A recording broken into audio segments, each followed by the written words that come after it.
ನಿಮ್ಗೆ ಅಷ್ಟು ಧೈರ್ಯ ಇದ್ದವರು ಗೆಲ್ತಿದ್ದ ಭರವಸೆ ಇದ್ದವರು ಯಾಕೆ ಒತ್ಕೊಂಡು ಹೋಗಿ ತಿಂಗಳಾಗಟ್ಲೆ ಇಟ್ಕೊಂಡಿದ್ರಿ? ಅದ್ರ ಗೊತ್ತಾಗುತ್ತಲ್ಲ ಎಷ್ಟು ಭಯ ಇದೆ ನಿಮಗೆ ಅಂತ. ಜಿಲ್ಲೆಯಲ್ಲಿ ಹೈಕಮಾಂಡ್ ಚಟಾಪಟಿ ಹೇಳಿ. ಕೆಲವು ಹೈಕಮಾಂಡ್ ನಮಗೆ ಕೋಲಾರ ಜಿಲ್ಲೆಯಲ್ಲಿ ಯಾರು ಹೈಕಮಾಂಡ್ ಇಲ್ಲ ಅಂತ ಹೇಳಿಲ್ಲ. ಶಾಸಕರು ನಮಗೆ ಹೈಕಮಾಂಡ್ ಕೋಲಾರ ಜಿಲ್ಲೆಯಲ್ಲಿ ಯಾರು ಇಲ್ಲ ಅಂತ ಹೇಳ್ತಾರೆ. ಅದು ಕೆಲವು ಶಾಸಕರ ಅಭಿಪ್ರಾಯ, ಎಲ್ಲರ ಒಮ್ಮತ ಅಭಿಪ್ರಾಯ ಇಲ್ಲ.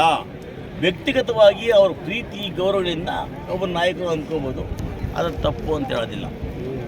KPCCಯಿಂದಾಗಲಿ AICCಯಿಂದಾಗಲಿ ಈ ಕೋಲಾರ ಜಿಲ್ಲೆಯ ಉಸ್ತುವಾರಿ ನಾಯಕರು ಇವರು ಅಂತೇಳಿ ಯಾವುದೂ ಅಪಾಯಿಂಟ್ ಮಾಡಿಲ್ವಲ್ಲ.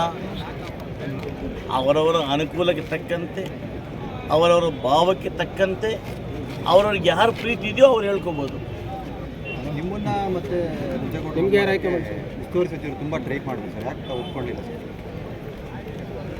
ನಂಜೇಗೌಡರ ನಾನು ಟ್ರೈ ಮಾಡೋಕ್ಕೆ ಯಾವತ್ತೂ ಪ್ರಯತ್ನ ಮಾಡಿದರು. KGF ಬಂದಿದ್ದು ನೋಡಿ, ಎಲೆಕ್ಷನ್ ರಿಲೇಟೆಡ್ಡು ಬೈರತಿ ಸುರೇಶ್ ಅವರು ಮನೆಯಲ್ಲಿ ನಡೆದ ಸಭೆಗೆ ನೀವು ಬೇಡ ನೋಡಿ, ಒಬ್ಬ ಜಿಲ್ಲಾ ಮಂತ್ರಿ ಆದವರು ಎಲ್ಲ ವಿಚಾರಗಳನ್ನು ಕೂಡ ಎಲ್ಲ ಶಾಸಕರನ್ನ ಸಮನ್ವಯ ತೊಗೊಂಡು ಹೋಗ್ಬೇಕು.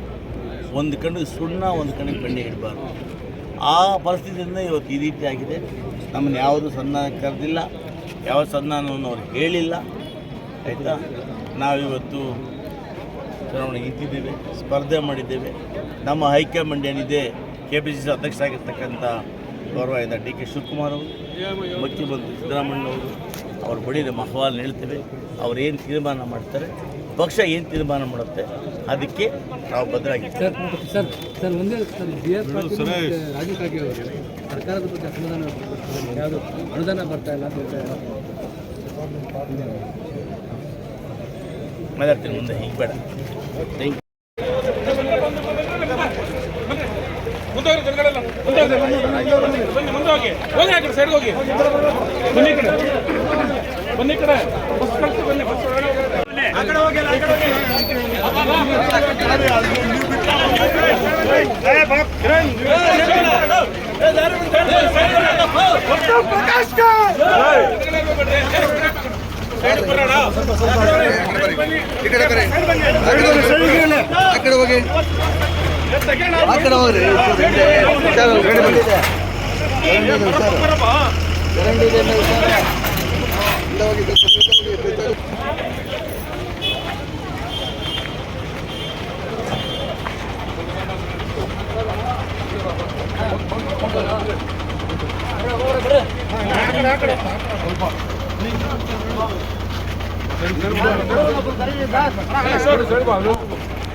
ಹಿಂದೆ ಬರೋಣ.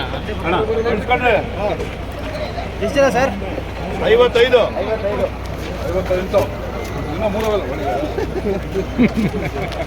ನೋ ಎಕ್ಸ್ಟ್ರಾ ಬೇಕಾದ್ರೆ ಬಿಟ್ಟು ಹೇಳಿ. 58 ಇಲ್ಲ, 58.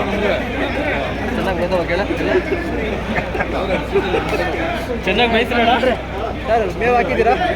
ಮೇವು ಚೆನ್ನಾಗಾಗತ್ತಾ? ಈ ಕಡೆ ಬಣ್ಣ ಎಲ್ಲ ಯಾವ್ದು ಕೊಡ್ತಾರೆ?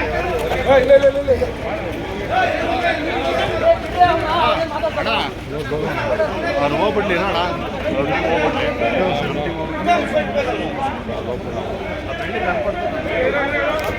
ಇಲ್ಲ ಬಿಡ, ಅದೇನು ಸಮಸ್ಯೆ ಇಲ್ಲ.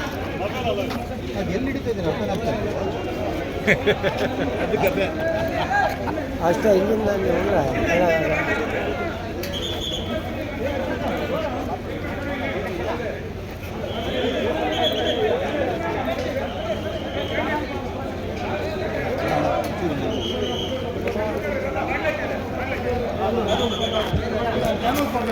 ಅಣ್ಣ ಸ್ವಲ್ಪ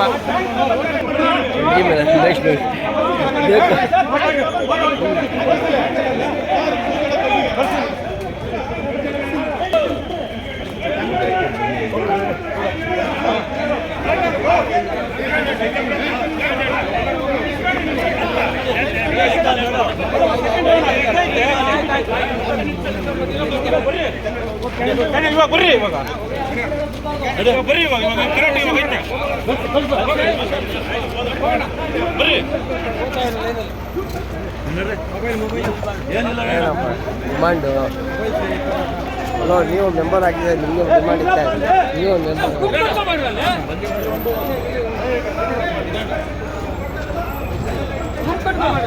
ಹಾಂ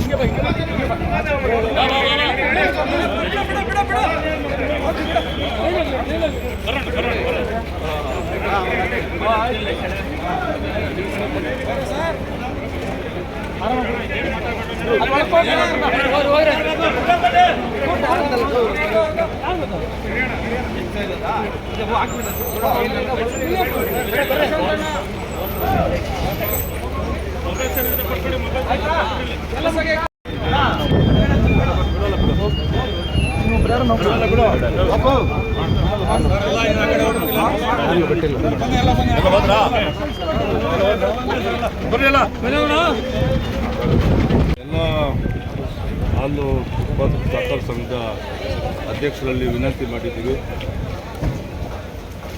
ಇವತ್ತೇನು ನಮ್ಮ ಕೋಲಾರ ಜಿಲ್ಲೆ ಹಾಲು ಒಕ್ಕೂಟದಲ್ಲಿ ಬ್ರಹ್ಮಾಂಡ ಭ್ರಷ್ಟಾಚಾರ ನಡೆದಿತ್ತು, ಅದು ಹೋಗಲಾಡಿಸಿ ರೈತರಿಗೆ ಒಳ್ಳೆಯದಾಗಬೇಕು, ಇನ್ನೂ ಅತಿ ಹೆಚ್ಚು ಬೆಂಬಲ ಬೆಲೆ ಕೊಡಬೇಕು ಸರ್ಕಾರಕ್ಕೆ ಒತ್ತಾಯ ಮಾಡಲಿಕ್ಕೆ ಆಡಳಿತ ಮಂಡಳಿ ಕೋಲಾರ ಜಿಲ್ಲೆಯಲ್ಲಿ NDA ಅಭ್ಯರ್ಥಿಗಳು ಸ್ಪಷ್ಟವಾದಂಥ ಬಹುಮತದಿಂದ ಎಲ್ಲರೂ ಕೂಡ 12 ಸೀಟಲ್ಲಿ ಕನಿಷ್ಠ ಪಕ್ಷ ನಮಗೆ 9ರಿಂದ 10 ಸೀಟು ಗೆಲ್ತಕ್ಕಂಥ ಸೂಚನೆ ಕಾಣ್ತಾ ಇದೆ. ಪ್ರತಿ ಹಳ್ಳಿಯಲ್ಲೂ ಕೂಡ ಮತದಾರನ ಭೇಟಿ ಮಾಡ್ಕೊಂಡು ಬಂದಿದ್ದೀವಿ. ಹಳ್ಳಿಯಲ್ಲಿ ಕೂಡ ಸ್ಪಂದಿಸಿದ್ದಾರೆ ನಮಗೆ ರೈತರು. ಹಾಗಾಗಿ NDA ಅಭ್ಯರ್ಥಿಗಳು ಗೆಲ್ಲೋದ್ರಲ್ಲಿ ಯಾವುದೇ ಸಂಶಯ ಇಲ್ಲ. NDA ಬಾವುಟವನ್ನು ಕೋಲಾರ ಜಿಲ್ಲಾ ಹಾಲು ಒಕ್ಕೂಟದ ಬಾವುಟವನ್ನು ಆರಿಸೋದಕ್ಕೆ ಯಾವುದೇ ರೀತಿಯಾದಂಥ ತೊಂದರೆ ಆಗಲ್ಲ. ಹಣ ಹಂಚಿಕೆ ವಿಡಿಯೋ ಯಾವ್ದು ಹೇಳಿದ್ದಾರೆ? ಹಣ ಹಂಚಿಕೆ ವಿಡಿಯೋ ಹಳೇದದು ವಿಡಿಯೋ ಅಂದ್ರೆ ನಾನು ಯಾರಿಗೋ ಬಡವರು ಸಹಾಯ ಮಾಡೋಕ್ಕೆ ಬಂದಿದ್ರು, ಕಾಸು ಕೊಟ್ಟಿದ್ದೆ. ಸುಮಾರು ಒಂದು 3-4 ವರ್ಷದ ಹಳೆ ವಿಡಿಯೋ ಅದು ಅದು ಇವತ್ತು ನೆನ್ನೆ ಮೊನ್ನೆದಲ್ಲ, ಸತ್ಯಕ್ಕೆ ದೂರವಾದಂಥ ವಿಚಾರ. ಕೊಟ್ಟಿದ್ದಲ್ಲ ಅದು, ಇದು ಹಳೆ ವಿಡಿಯೋ ವಾಪಸ್ ಕೊಟ್ಟಿದ್ದಲ್ಲ, ಬೇರೆ ವಿಚಾರಕ್ಕೆ ನಾನು ಸಾಲ ಕೊಟ್ಟಿದ್ದೆ. ಅವ್ರು ತಂದು ಕೊಟ್ಟರು ಅಷ್ಟೇ. ನಿನ್ನೆ ಮೊನ್ನೆ ವಿಡಿಯೋ ಅಲ್ಲ, ಅದು ಹಳೆ ವಿಡಿಯೋ, 2 ವರ್ಷದ ಹಳೆ. ಯಾರು ಟಾರ್ಗೆಟ್ ಮಾಡೋಕ್ಕಾಗಲ್ಲ. ರೈತ ಬಾಂಧವರು ಇವತ್ತು ನಮ್ಮ ಶ್ರೀನಾಥವರು ನನಗೆ ಒಂದು ಭುಜ ಕೊಟ್ಟು ಆಶೀರ್ವಾದ ಮಾಡಿದ್ದಾರೆ. ಕೋಲಾರ ಅಸೆಂಬ್ಲಿ ಸೆಗ್ಮೆಂಟಲ್ಲಿ 4 ಕ್ಷೇತ್ರ, ಒಂದು ನಾಗರಾಜಪ್ಪ ಅಂತ, ಎರಡನೇದು ನಮ್ಮ ಜನಘಟ್ಟ ಕೃಷ್ಣಪ್ಪನವರು, ವಡಗೂರು ಹರೀಶರು, ಲಕ್ಷ್ಮೀಪ್ರಿಯ, 4 ಸೀಟ್ ನಮ್ಮ ವಿಧಾನಸಭಾ ಕ್ಷೇತ್ರಕ್ಕೆ ಬರೋದು. 4 ಕೂಡ ಅತಿ ಹೆಚ್ಚು ಮತಗಳಿಂದ, 1, 2, 5, 10 ಅಲ್ಲ, ಅತಿ ಹೆಚ್ಚು ಮತಗಳಿಂದ 4 ಕೂಡ ನಾವು ಜಯಗಳಿಸ್ತೇವೆ. ಈ ಆ ಥರ ಏನಿಲ್ಲ, ಯಾರಿಗೂ ಹಣ ಹಂಚಿಲ್ಲ, ಎಲ್ಲರೂ ಕೂಡ ಧರ್ಮವಾಗಿ ಓಟ್ ಕೇಳಿದ್ದಾರೆ. ಹಾಗಾಗಿ ಇದು ಹಣದ ವ್ಯವಹಾರನೇ ಇಲ್ಲ ಇಲ್ಲಿ. ಅನಿಲ್ ಅವರು ಯಾರು ಹಣೆ ಭಾಷೆ ಎಲ್ಲ ಸುಳ್ಳಪ್ಪ, ನಿರಾಧಾರ.